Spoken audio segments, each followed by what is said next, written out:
200-250 বেশি হইব ঘর আছিল। হ্যাঁ, এইটুকু এই যে পুরাটা ওই ভিতর পর্যন্ত আগুন ধরছে। এখানে প্রায় 250 ঘর হবে, 250 ঘর হবে। হ্যাঁ, কেউ আহত হয়েছে কি এরকম? এখন পর্যন্ত আমাদের কাছে এখন পর্যন্ত কোনো রিপোর্ট আসে নাই যে কোনো আহত হয়েছে। হতে পারে রাত্রের বেলা অনেকে ঘুমাইছিল, রাতে এখন প্রায় 1:30-2টা বেজে গেছে, অনেক ঘুমাইছিল, আহত হতে পারে। আমরা তারপর তাৎক্ষণিক ভাবে পর্যবেক্ষণ করে দেখবো।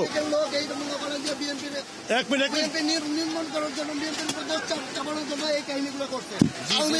আওয়ামী লীগের অনেক লোক আছিল এখানে, যারা এখানে মনে করেন রাজ করতো, অবৈধ ব্যবসা বাণিজ্য সবকিছু করতো। তারা মনে করেন যে হয়তো অনৈতিক ভাবে এই কাজটা করছে। এই কাজটা করার কারণে আজকে সাধারণ মানুষগুলো ভুক্তভোগী।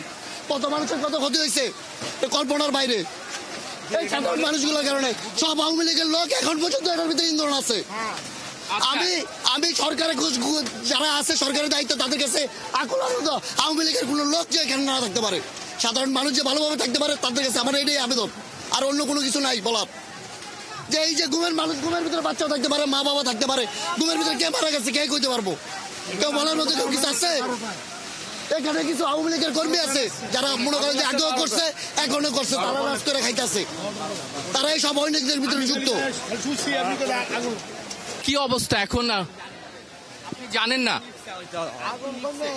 কমে আসছে, নিয়ন্ত্রণে আসছে। আমরা কিছুক্ষণ আগে যে আগুনের অনেক বড় বড় শিখা দেখছিলাম, এখন সেটা নাই, সেটা অনেকটা কমছে। আগুন লেগেছিল ওই জায়গাটা আসলে কি? ওখানে আমি মানে একটা মাত্র রাস্তা দেখলাম, ওদিকে বাড়িঘর ছিল। জি, সব রুম ছিল, মানে মানুষ বসবাস করতো ওই জায়গায়। কেউ হতাহত হয়েছে বা এরকম খবর পাওয়া যায় না এখন। আগুন নিয়ন্ত্রণ আসলে, মানে এখন নিয়ন্ত্রণ আসছে, কিছুক্ষণ পরে জানা যাবে হয়তো। আগুন নিবাইতে গিয়া পাইপের এখান থেকে লোকজনের পারাপারির কারণে, আউটলোকের পারাপারির কারণে মানুষজন প্রায় 8-10 জন ওয়ালের উপর থেকে নিচে পড়ে গেছে।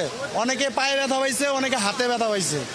তাদেরকে দৌড়ায় দিয়ে আসলাম, ওই দিক দিয়ে ঢুকে আগুন নিবাইয়া আবার এই সাইডে আসছি। এখন মসজিদের ওই সাইডে যাইতেছি আগুন নিবানোর জন্য। এখানে যে জায়গাটাতে আগুন লেগেছে কতগুলো বাড়ি আছে আপনার মনে? এখানে যেগুলো আছে প্রায় 300-400 রুম অলরেডি পুড়ে গেছে। 3 থেকে 400 রুম অলরেডি পুড়ে গেছে, আরো পুড়তেছে, যাইতে হবে ওইদিকে। আচ্ছা, এখানে কি যাওয়ার একটা মাত্রই পথ দেখছি? না, যাওয়ার অনেকগুলো রাস্তা আছে। যারা নতুন এখানকার চিনে না, আচ্ছা, এখানকার পুরান তারা সবাই চেনে, সবাই টাইনা নিতেছে। আমিও তো কয়েকটা টাইনা নিয়ে গেছি, পাইপ সহ হয়ে গেছি। আচ্ছা, আগুন তো এখন জ্বলা না, এখন নিয়ন্ত্রণে আসছে, আগের থেকে এখন একদম নিয়ন্ত্রণে আসছে। কিছু আছে, এটা সামনে যায় মারতে হবে, এটা তো আর দূরে থেকে পারা সম্ভব না। ফার্স্ট টাইম আমরা যখন নিবাইতে আসছি তখন তো দাও দাও করে জ্বলতেছে।